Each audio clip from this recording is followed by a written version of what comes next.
Hai semuanya, Assalamualaikum warahmatullahi wabarakatuh. Apa kabar teman-teman di hari ini?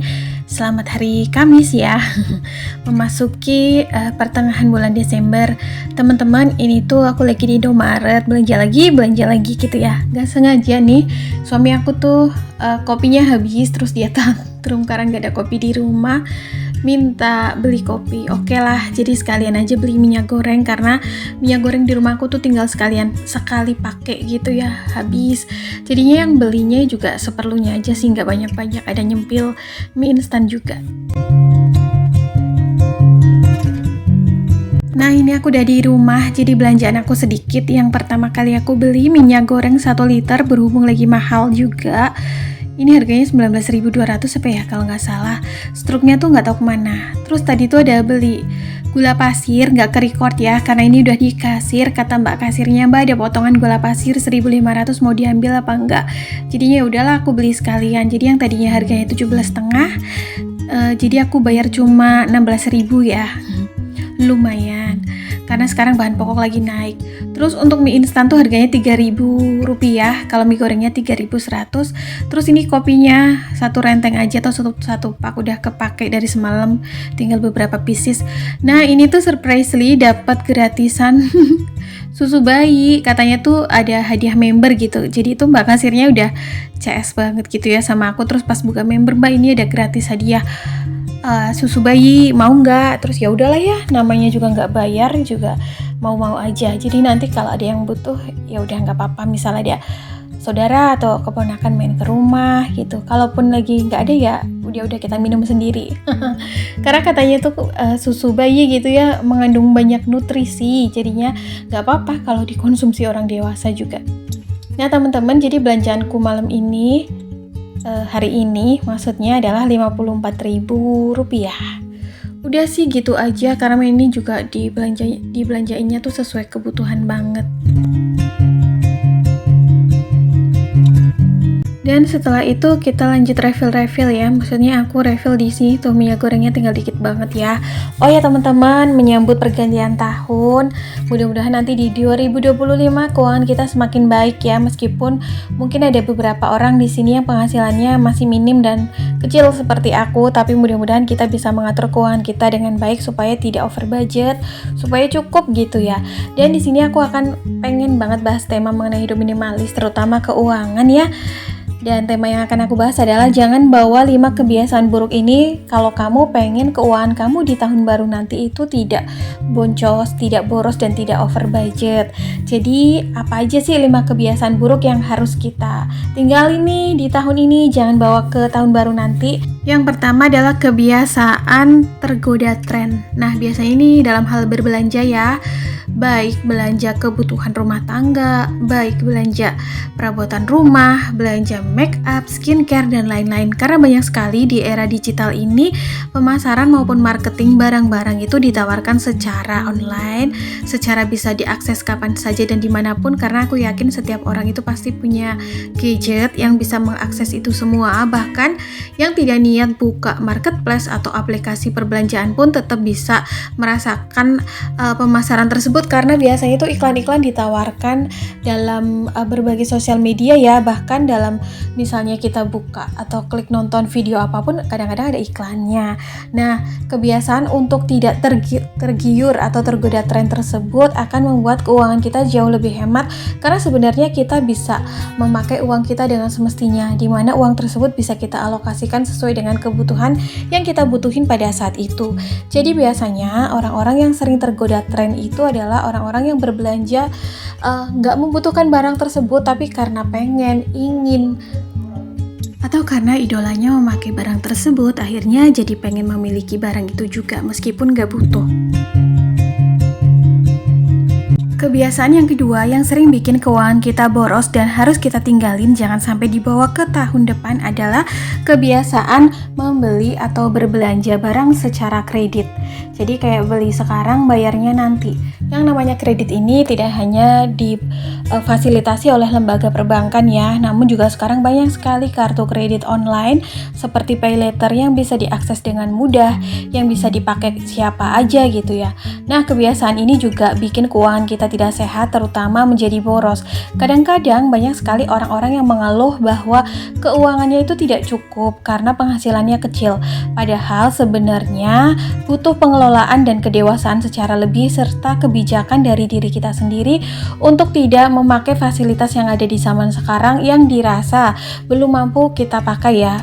Karena di luar sana orang-orang yang penghasilannya besar saja kadang-kadang justru memilih untuk tidak memakai kartu kredit atau PayLater karena ini akan membuat dampak yang kurang baik terhadap keuangan. Kadang-kadang dengan pemakaian PayLater ini kita kan seperti dikasih fasilitas untuk berbelanja meskipun kita tidak memiliki uang saat ini. Nah, inilah yang menjadi bumerang ya di kemudian hari saat kita gajian atau mendapatkan penghasilan. Kita harus membayar tagihan tersebut, padahal biasanya tuh kalau difasilitasi uang oleh pihak lain, kita tuh belanjanya jadi lebih kalap ya. Nah, tentu saja kebiasaan ini tidak sehat karena nanti akan memakan penghasilan kita.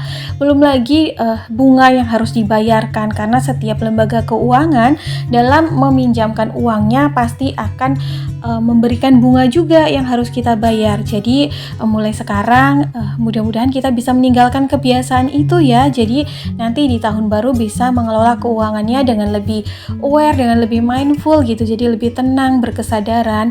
Jadi penghasilan seberapapun, meskipun penghasilannya masih minim atau kecil seperti aku, bisa cukup untuk memenuhi kebutuhan rumah tangga yang kita punya.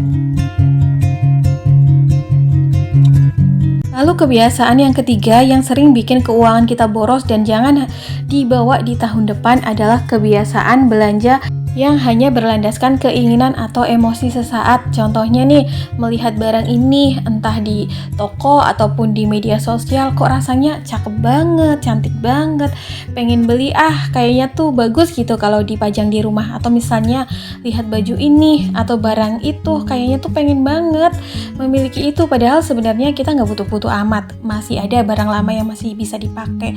Nah, dari kondisi tidak bisa mengendalikan keinginan maupun emosi sesaat itulah yang sering bikin keuangan kita itu jadi boros karena pos budgetnya itu melenceng dari aturan yang sesungguhnya. Kayak misalnya nih, ada perintilan bagus nih, perintilan rumah, estetik, atau misalnya ada baju cakep banget nih, lagi ngetren pula, kayaknya kalau nggak dimiliki kayaknya itu ketinggalan nih, jadi harus punya juga, terus kayak menggebu-gebu gitu karena tidak bisa mengendalikan diri.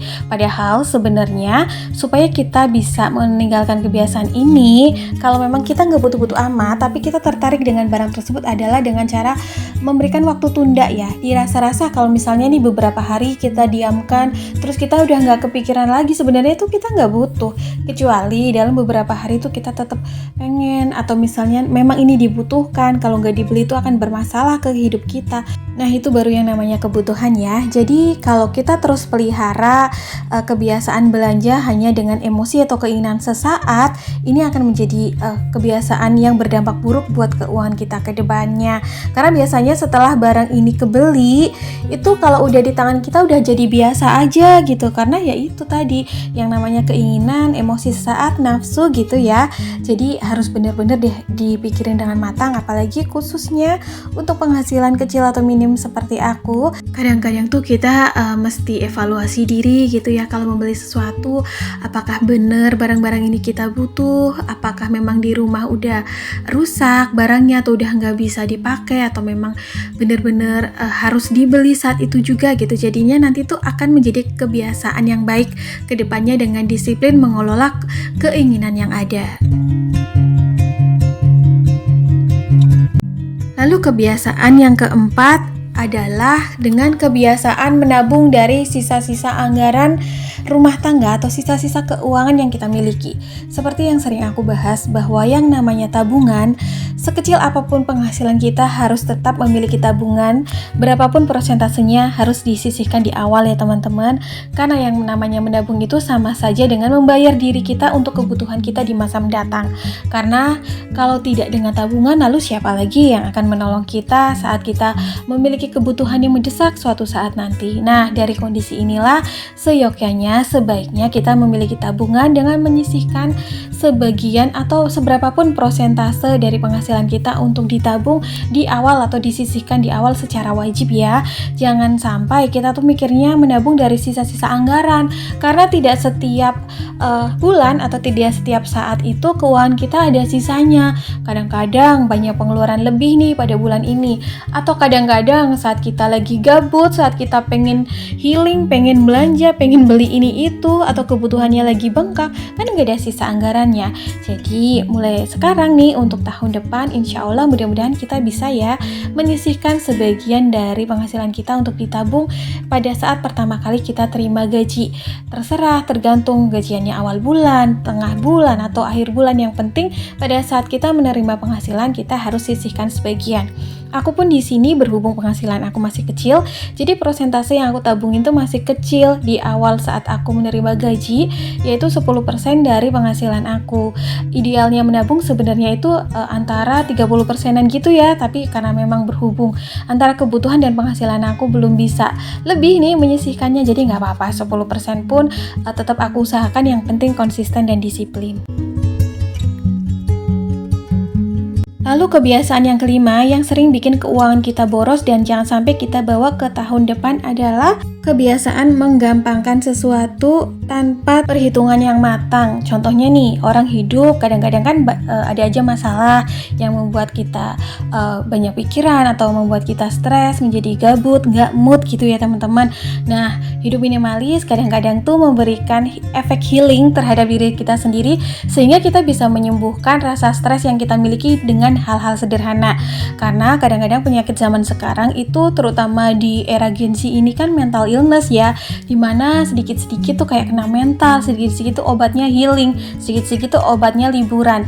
Nah, dengan hidup minimalis ini akan mengembalikan kita pada kehidupan dimana era kita bisa menyembuhkan penyakit dari dalam diri kita sendiri ya. Contohnya lagi banyak pikiran, lagi stres gitu, kita bisa melakukan hal-hal yang dilakukan dengan murah seperti berkebun, seperti olahraga, itu bisa membuat efek stress release kita itu menjadi lebih baik. Healing kita bisa dilakukan dari hal sederhana. Jadi nggak harus dengan jalan-jalan, staycation maupun shopping-shopping. Karena basicnya mengelola keuangan itu kita harus peka betul terhadap pasak dan tiang yang kita miliki. Kita harus paham betul terhadap keseimbangan antara pemasukan dan pengeluaran yang kita punya juga. Jangan sampai nih karena kita mikirnya hidup cuma sekali aja, masa kayak gini nggak boleh, kayak gitu harus ada aturannya. Toh juga uang-uang sendiri jangan ya, karena meskipun uang yang kita miliki ini memang uang yang kita hasilkan sendiri, meskipun hidup itu hanya cuma sekali, namun kalau kita terlalu jor-joran dan sembrono, tidak bisa mengendalikan segala situasinya dengan baik, nanti ujung-ujungnya yang rugi kita sendiri saat terjadi kekurangan dana, saat terjadi boncos, over budget, ujung-ujungnya yang menanggung siapa? Kita juga kan. Kalau misalnya nih keuangan kita untuk mengatur keuangan rumah tangganya kurang, kita juga yang harus cari-cari dana tambahan untuk membackup setiap pengeluaran yang ada. Nah teman-teman, itu dia ya 5 kebiasaan buruk yang sering bikin keuangan kita menjadi boncos atau boros, over budget dan tidak cukup, yang harus kita tinggalin dan jangan kita bawa pada kehidupan kita di tahun baru nanti ya. Semoga apa yang aku bagikan kali ini bisa memberikan semangat, dan juga aku berharap semoga bermanfaat juga, serta kegiatan aku bisa menemani hari-hari teman-teman semua di kala waktu yang senggang. Terima kasih atas segala support dan doa baiknya selama ini. Oh ya teman-teman, terima kasih yang kemarin kasih saran tentang asam urat itu ya. Alhamdulillah pagi hari ini tangan aku udah sembuh nih. Ya Allah, aku bersyukur banget bahwa kesehatan itu adalah harta yang paling berharga, yang paling mahal ya. ya. Karena dengan kita sehat, kita bisa melakukan aktivitas apapun dengan nyaman. Terus badan kita juga jauh lebih enak. Nah, mulai sekarang juga kita harus aware ya terhadap kesehatan yang kita miliki. Jangan sembrono terhadap kegiatan-kegiatan yang merugikan sehingga kesehatan kita itu jadi tidak terjaga dengan baik. Karena kesehatan itu murah sebenarnya saat kita sehat, namun akan menjadi mahal ketika kita sudah sakit. Oke teman-teman, kayaknya sampai di sini dulu ya video aku hari ini. Aku mohon maaf ya bila ada kesalahan kata maupun perbuatan. Terima kasih atas segala support baik, interaksinya selama ini, terus juga sharing-sharingnya dari teman-teman semua. Insya Allah kita ketemu di next video ya. Assalamualaikum, bye.